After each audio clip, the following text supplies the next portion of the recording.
That's okay. I was enjoying it. Good morning, everyone. I hope all y'all are doing okay today. Um, we welcome you this morning to the Unitarian Universalist Fellowship of Northern Nevada, where it is our mission to grow together in love, faith, justice, and joy. And my name is Xiomara Rodriguez. My pronouns are she, her, and ella.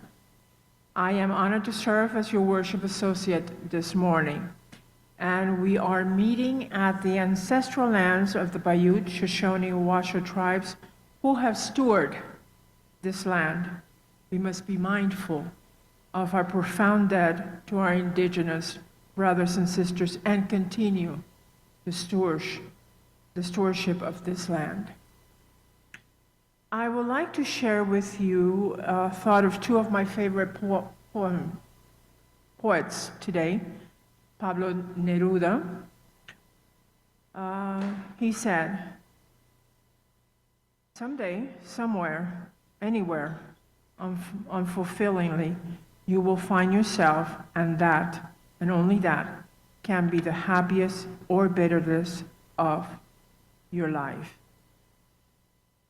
On the other hand, my very, very favorite poem, Julia de Burgos. He was a Puerto Rican poet. He was a civil rights activist, and I'll talk a little bit more about that. She once wrote, "I am life, I am strength, I am woman." So with those thoughts in mind, we welcome you here, no matter where you are today, here in the sanctuary or on Zoom. Hi, how you guys doing? We welcome you here. If this is your first time here, or your 150th time, we are very glad that you're here. Remember to sign up for our newsletters. That's important because we get a lot of really good information in the newsletters. So don't forget to sign the little pieces of paper right in front of you. We also ask to respect the wishes of the folks who choose to remain and to continue social distance, practice open communication with one another, and be intentional about honoring personal boundaries. For those of you on Zoom, you know the drill. You will be muted during the whole service, but you could put your thoughts in the chat box, and please do that. And following the service, please stay online for coffee time on Zoom, and for us, let's go to the gathering room and have some coffee and share some time together. So no matter where you are today, we welcome you here, and we hope you have a really good day. And before we move to greeting one another, we have a couple of announcements, right? One of them, which is really important, is our friends from the Women and Children's Center of the Sierra.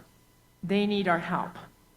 The community, they need our help for backpacks and things for school. There's a list of everything that they need on the newsletter. Please go to the newsletter, find out what they need, and help in whichever way you can. A backpack, a couple books, notebooks, pencils, whatever it is. You don't have to spend a lot of money, just a little bit to help kids that need it, okay? And Sheila is supposed to be hanging around, right? Sheila. We're not, so before we go, don't forget to fill out Joyce and Soros. I will be standing here or sitting by here, and let's greet one another in whichever way is best for you, okay?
morning.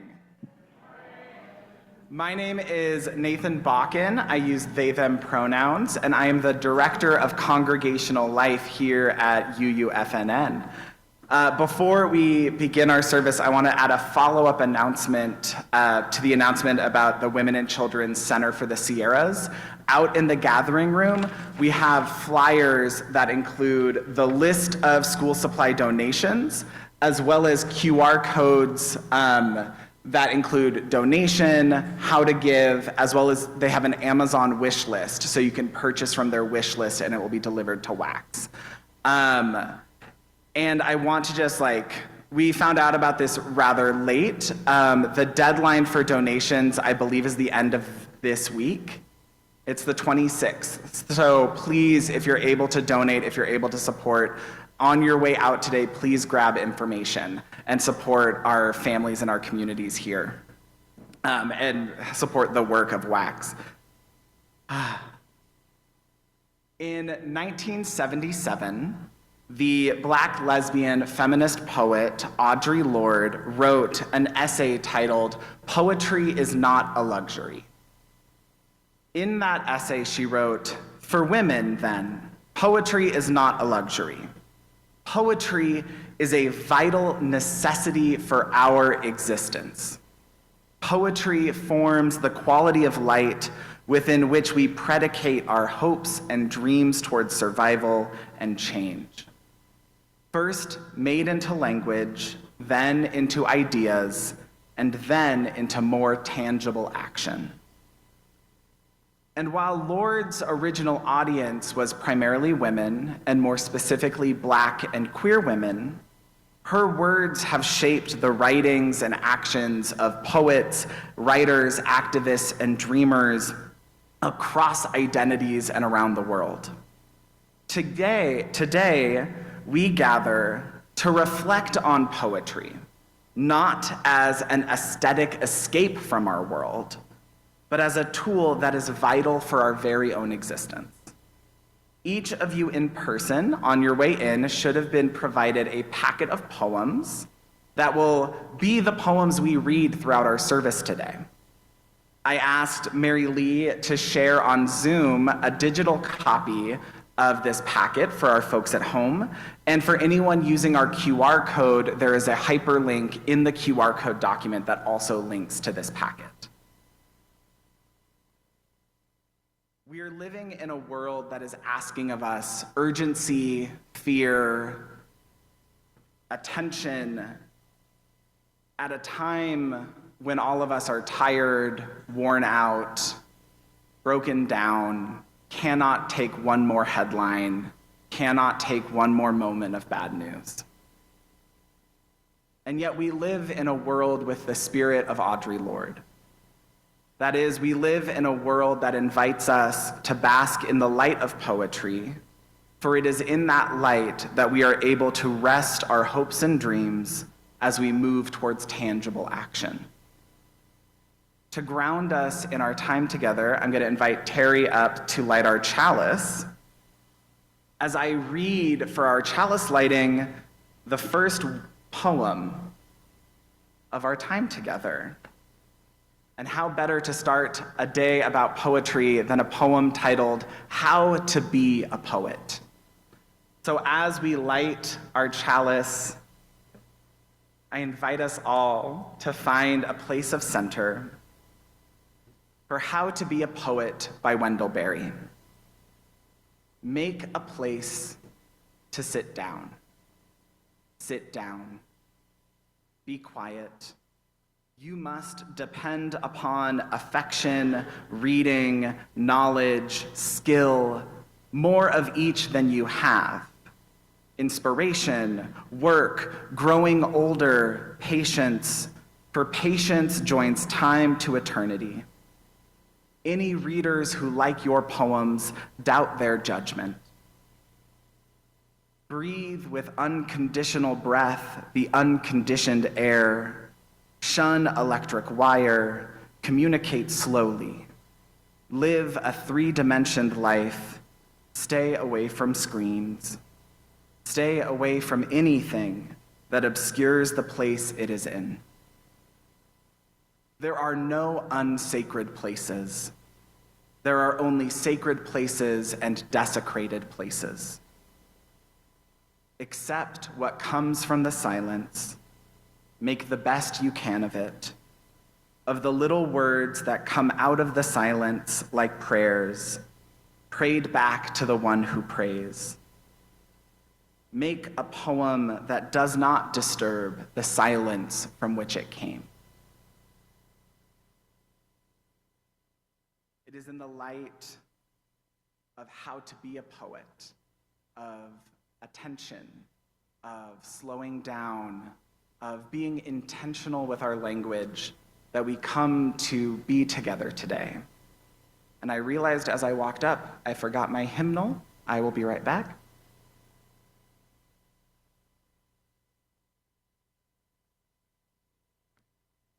And I invite you to rise in body or spirit for number 1112 in our hymnal, Do You Hear? And I will be our song leader today.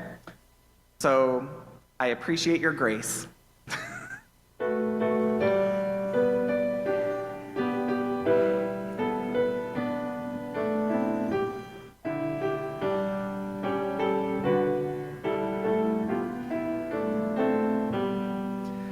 Do you hear, oh my friend, in the place where you stand, through the sky, through the land? Do you hear, in the heights on the plain, in the vale on the main, in the sun, in the rain? Do you hear, Through the roar, through the rush, through the throng, through the crush, do you hear in the hush of your soul, Hear the cry, fear won't still, hear the heart's call to will, hear sigh's startling trill in your soul, From the place where you stand to outermost strand, do you hear, oh my friend? Do you hear, all the dreams, all the dares, all the sighs, all the prayers, there are yours, mine, and theirs. Do you hear,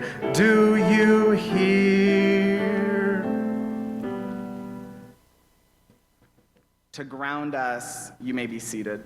To ground us in our time for joys and sorrows, I'm inviting Xiomara Rodriguez up to read our next poem.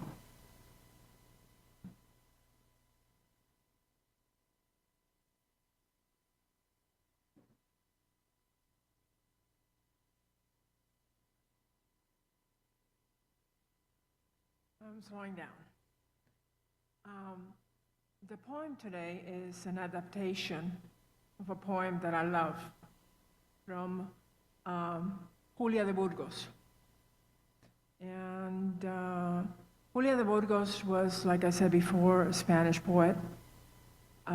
She was born in February 17, 1914, and passed away in 1953. Was an advocate of Puerto Rican independence. She served as the Secretary General of the Daughters for Freedom, the women's branch of the Puerto Rican Nationalist Party. She was also a civil rights activist for women and Africans and Afro-American Caribbean writers, especially women. I love her poems. We cut some of it out. This is going to be the first time in over 45 years that I have read in public a Spanish poem.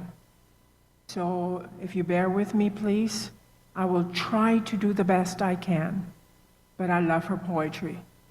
So, Río Grande de Loíza, alárgate en mi espíritu y deja que mi alma se pierda en tus riachuelos para buscar la fuente que te robó de niño y en un ímpetu loco te devolvió al sendero. Enróscate en mis labios y deja que te beba para sentirte mío por un breve momento y esconderte del mundo y en ti mismo esconderte y oír voces de asombro en la boca del viento. Apéate un instante del lomo de la tierra y busca de mis ansias el íntimo secreto. Confúndete en el vuelo de mi ave fantasía y déjame una rosa de agua en mis ensueños. Río Grande de Loíza, manantial, mi río, desde que asomé al mundo el pétalo materno, contigo se bajaron desde las ruedas cuestas y buscar nuevos surcos, mis pálidos anhelos. Y mi niñez fue todo un poema en el río y un río en el poema de mis primeros sueños. Río Grande de Loíza, río grande, llanto grande, el más grande de todos nuestros llantos isleños. Si no fuera más grande el que de mí se sale por los ojos del alma para mi esclavo pueblo.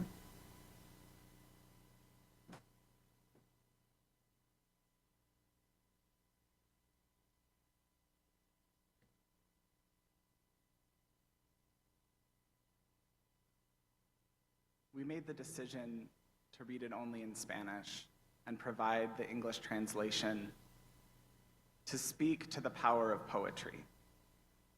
One does not need to know the exact meaning to be moved by the words and the sounds. For our time of joys and sorrows,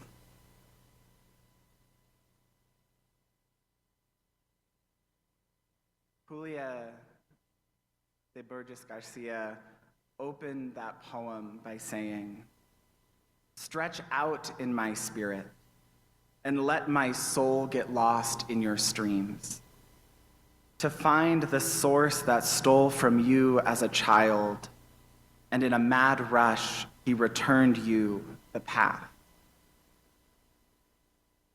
I want us to enter into this moment together in the spirit of that stanza. Take a moment to breathe. Find your place in this place. Reconnect with your chair, with your seat. That might look different for everyone. It might be placing both feet on the floor. It might be closing your eyes, softening your gaze, looking at the words of the poem. Take a moment to breathe today. And in that moment, invite that which you call sacred, be it universe, God, love, or the human spirit. Invite that which you call sacred to stretch out within you, to invite all that you carry, the joy and the sorrow, the messy human truth of our world. Take all that you carry and set it down in the river of that which you call sacred for just a minute.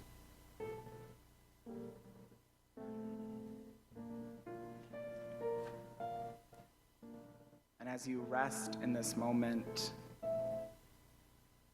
we lift up the joys and sorrows of our community. We lift them up with reverence, with respect. Hold them how they ask to be held. We lift up two of Xiomara's great-grandchildren who had birthdays yesterday, and a new great-grandnephew who was born yesterday.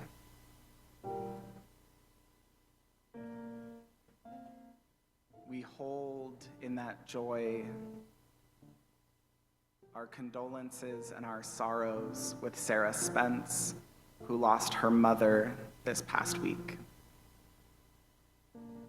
Our prayers, our love, our condolences, holding Sarah and Lisa and their families.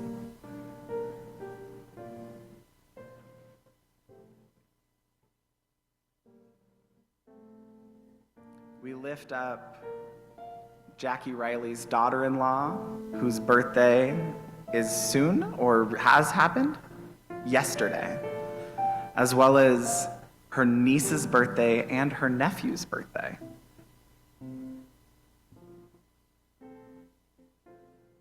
And we lift up Pat Perky Antwistle's brother passed away. And so we hold her and their families with condolence, with joy and sorrow. To meet the needs of our community requires holding space for the complexity of it all. And I invite you to bring yourself back to center, back to that stream that stretches out within you. And remember that that is a place within that you can always return to. The resiliency of that which you call sacred rests within. And I invite you to take a deep breath and exhale. I invite you to take one more and exhale.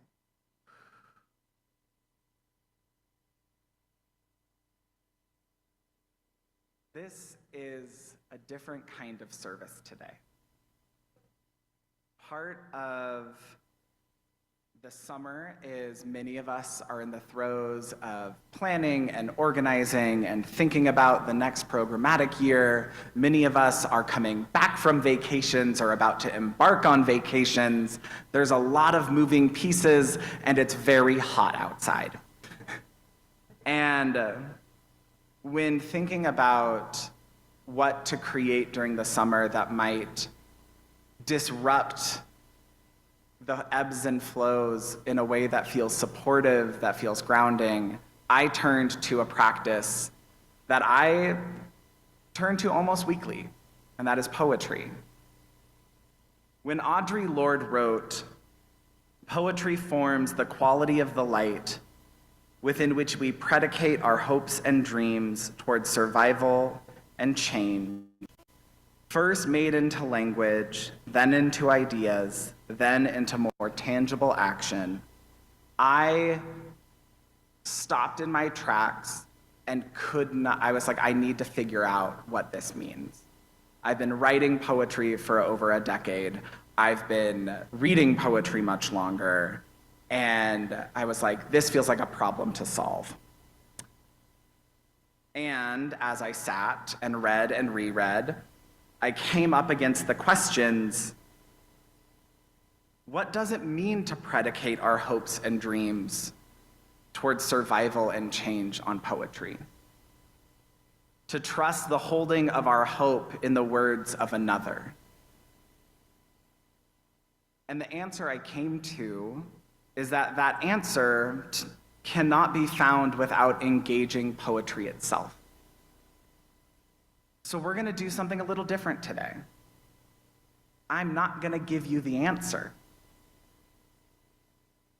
We are going to take some time together, and for those who have joined me in stretching our spirits over the past year have done this with me before, of a practice we call that is adapted from Lectio Divina. Lectio Divina is a Christian practice of divine reading, in which you come to a text and you choose a very short portion of it and you reread it multiple times. And each time you reread it, you come to the reading with a new question. I don't really read scripture. I read poetry. That is my sacred text. That is where I find my rootedness and my sense of that which is greater than me. And so we are going to, together, do a bit of divine reading. In your packet, there is a poem titled Benacht, Blessing by John O'Donohue. For those in person, on the back of that poem are 3 questions. These are the questions we're going to be holding together today. For those online, it will just be the next page down. And for those on the QR code, it will be the next page down. What we are going to do is we're going to find a moment of center, and I'm going to read that poem. And as I read it, you can read it alongside me silently, and I want you to hold the first question as you read. What word or line catches my attention? And what does that word or line offer you?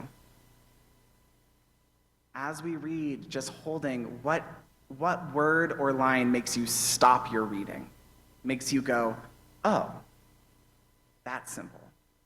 After we read it, I'm going to invite you to turn to someone next to you or near you, and we're going to, for 2 minutes, just share the word or line that gave you pause.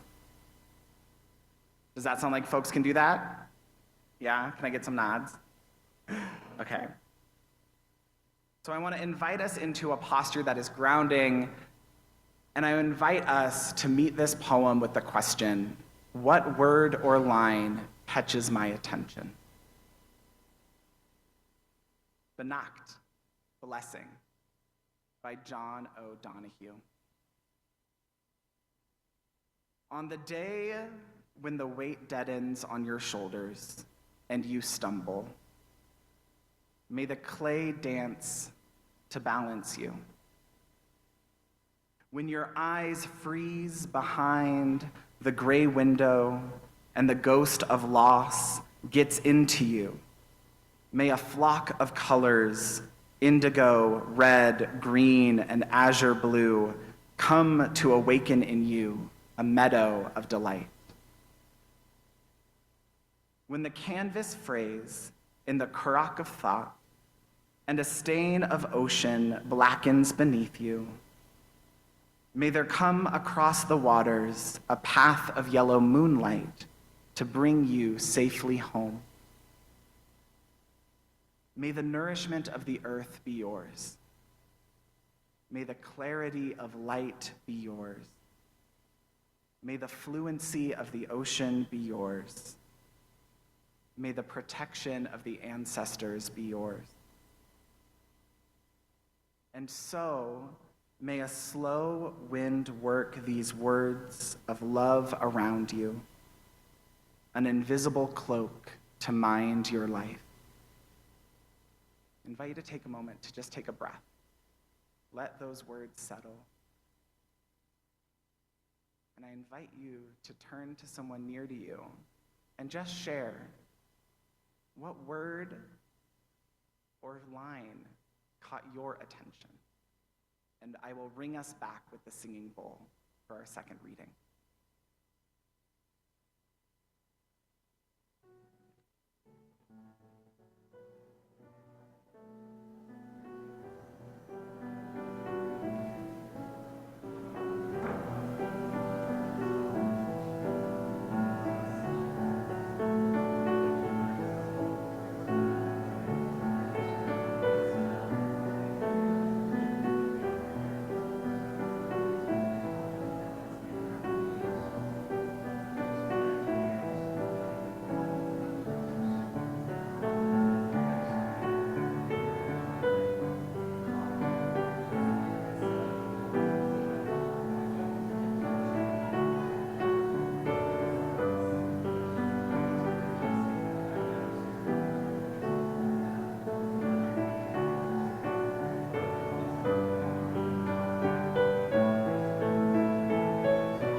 I know that was fairly quick, but the questions get a little bit more complicated as we go along. I invite you to resettle in your seat and invite you to hold the question, where in the poem does the poem connect you to that which you call sacred? Regardless of the name that you bring to the poem, may it be universe, may it be God, may it be energy, love, spirit, mystery. As we read this poem again for a second time, ask the question, where do I find my connection to that which I call sacred? I invite you to take a deep breath and exhale. And may the space created by our breath hold these words. Benacht, blessing, by John O. Donahue. On the day when the weight deadens on your shoulders and you stumble, may the clay dance to balance you. And when your eyes freeze behind the gray window and the ghost of loss gets into you, may a flock of colors, indigo, red, green, and azure blue, come to awaken in you a meadow of delight. When the canvas frays in the currach of thought and a stain of ocean blackens beneath you, may there come across the waters a path of yellow moonlight to bring you safely home. May the nourishment of the earth be yours. May the clarity of light be yours. May the fluency of the ocean be yours. May the protection of the ancestors be yours. And so may a slow wind work these words of love around you, an invisible cloak to mind your life. And I invite you to turn to your neighbors, to your friends, to the people you're just meeting, and take some time to answer the question, for you, where does this poem connect you to that which you call sacred?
sometimes the Spirit moves, the universe moves, and offers you real-time application.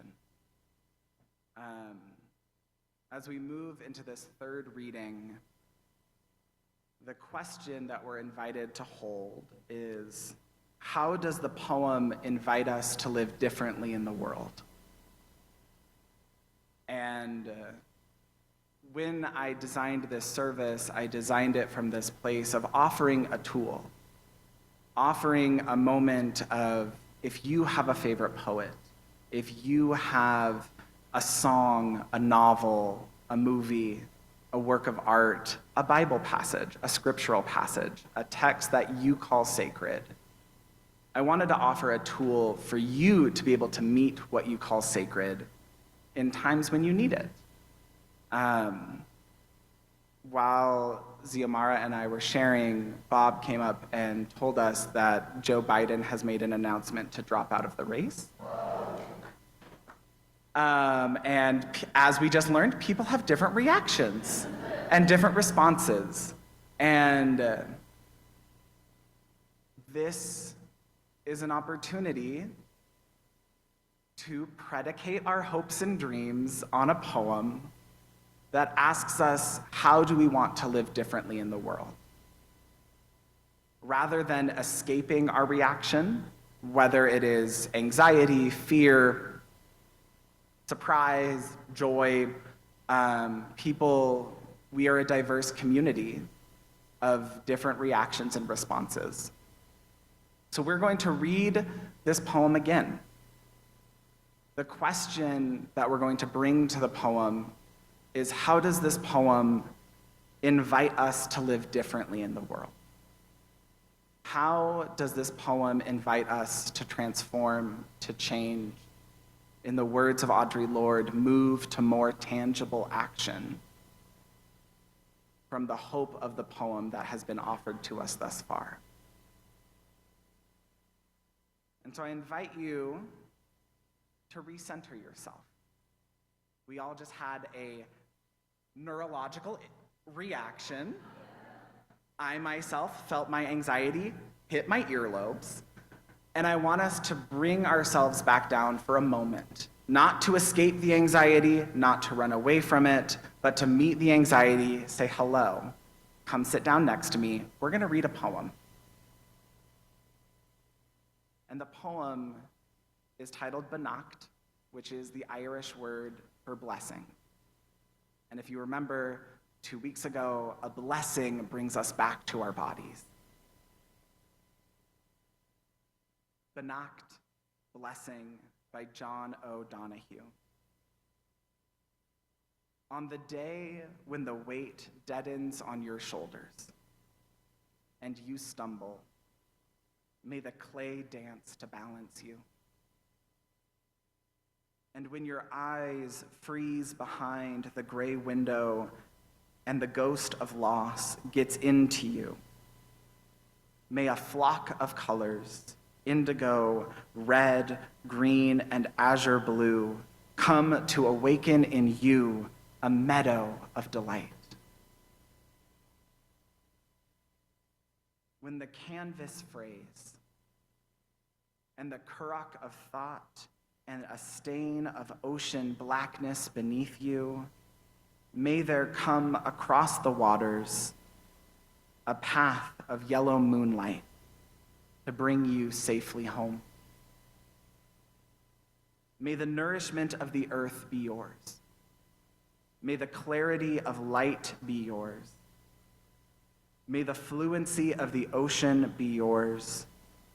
May the protection of the ancestors be yours. And so, may a slow wind work these words of love around you, an invisible cloak to mind your life. I invite you to breathe for a moment. How does this poem invite us to live differently? I'm going to invite you to turn to your partners, turn to this community, the people around you, And I know we're going to want to have our reaction and talk about what just happened. And I'm going to challenge us to respond to the questions of the world with how this poem asks us to respond. What in the poem invited you to live differently? We'll have about 2 minutes to share.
As we bring our reflection to a close, how does this poem invite us to live differently in the world?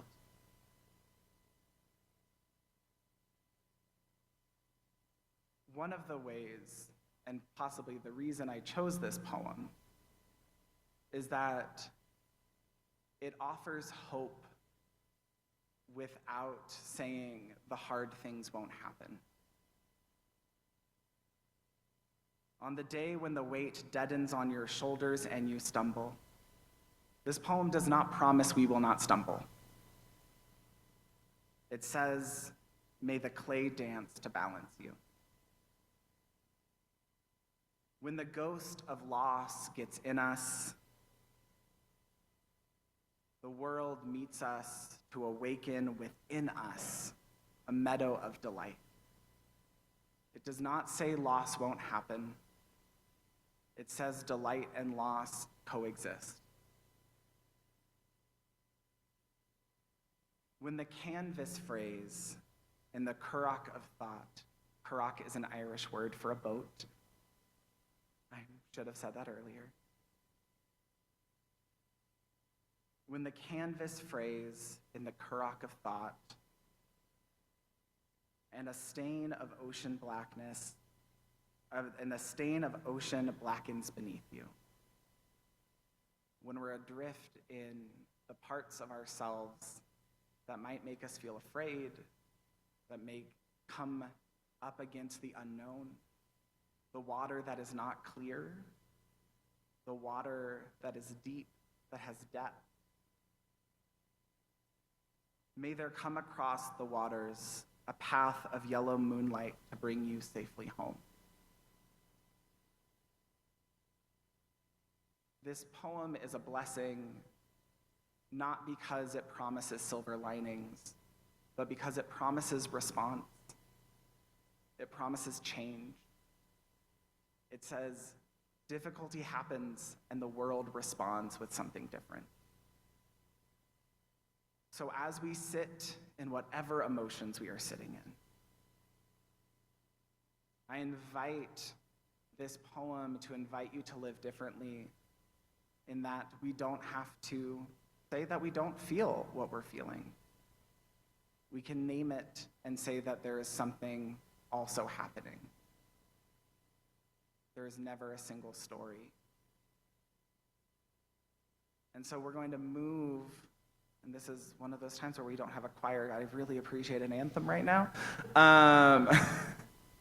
But we're going to move into the offertory.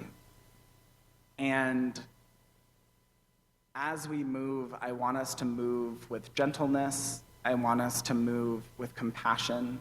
If you need to get up and take a walk or go to the bathroom or get some water, I want to encourage you to take that time to take care of yourself. And with that, I invite Xiomara to lead us in our offertory.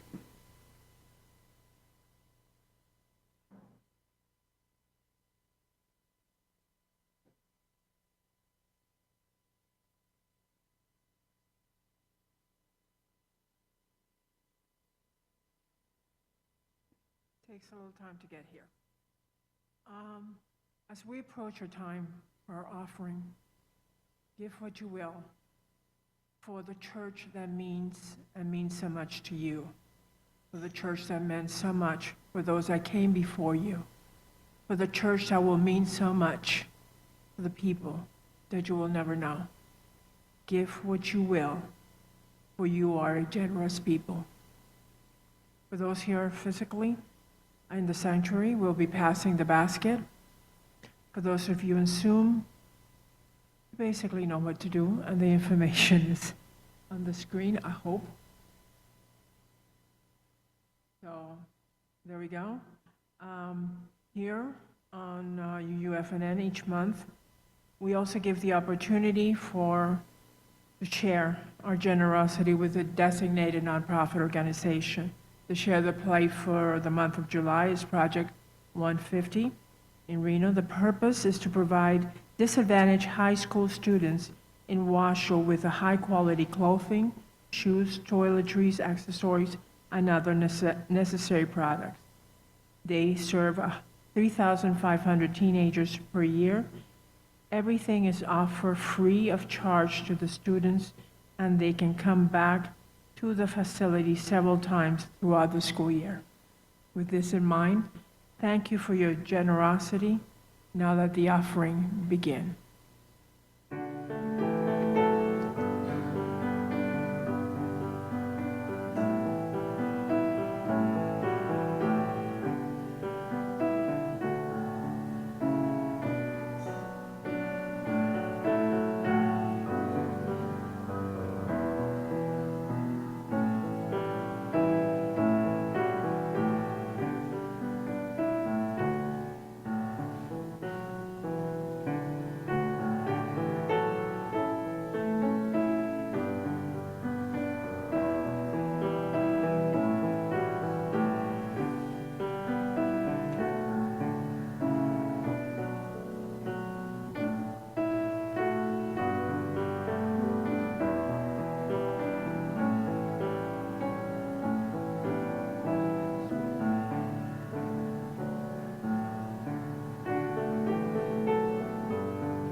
you could all help me bless the offerings with David.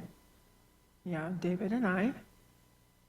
So let's go and for the work of this fellowship, which is helping more people grow in love, faith, justice, and joy. We dedicate ourselves, and these are offerings. Thank you, David.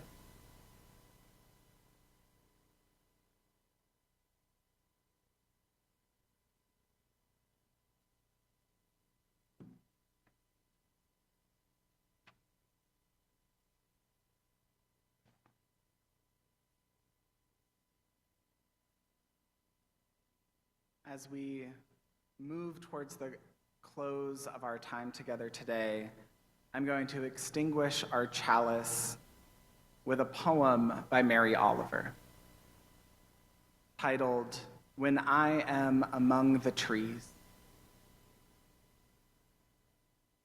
When I am among the trees, especially the willows and the honey locusts, equally the beech, the oaks, and the pines, they give off such hints of gladness. I would almost say that they save me, and daily.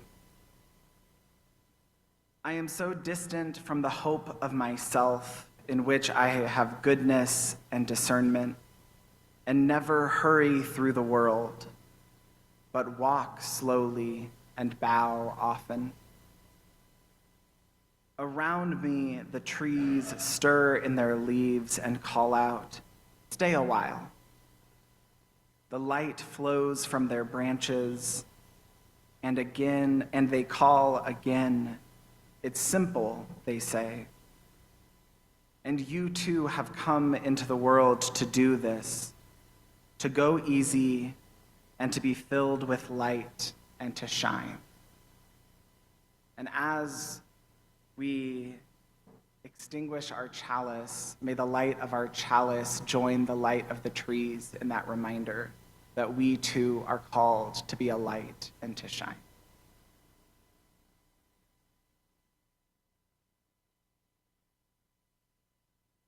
I want to invite us to rise in body or spirit for our closing hymn, "My Life Flows On in Endless Song."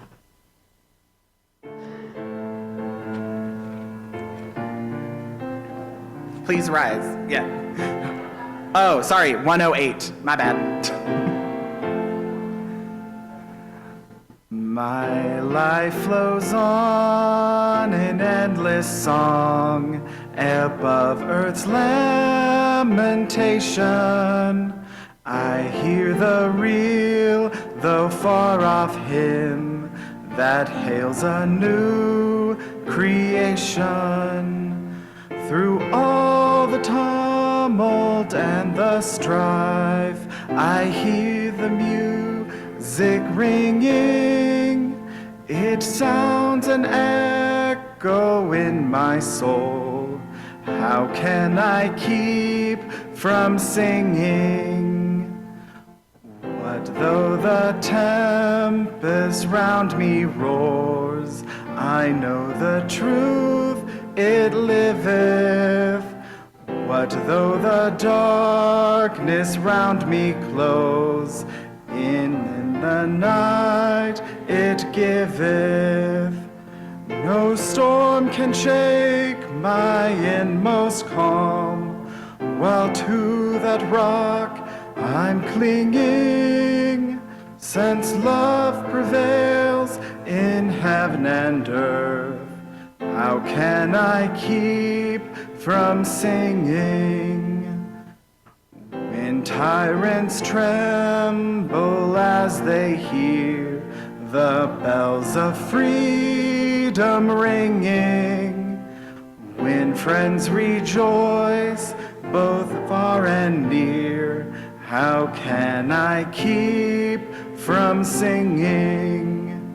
To prison cell and dungeon vile, our thoughts to them are winging. When friends by shame are undefiled, how can I keep from singing? And for our benediction, I want to invite us to take hands with one another, or if you would prefer to cross your arms over your heart. Give us time. We hold hands to remind us that we are interconnected in this life. Oh, just a second. We're bringing everybody in. We hold hands to remind us that we are interconnected in this life.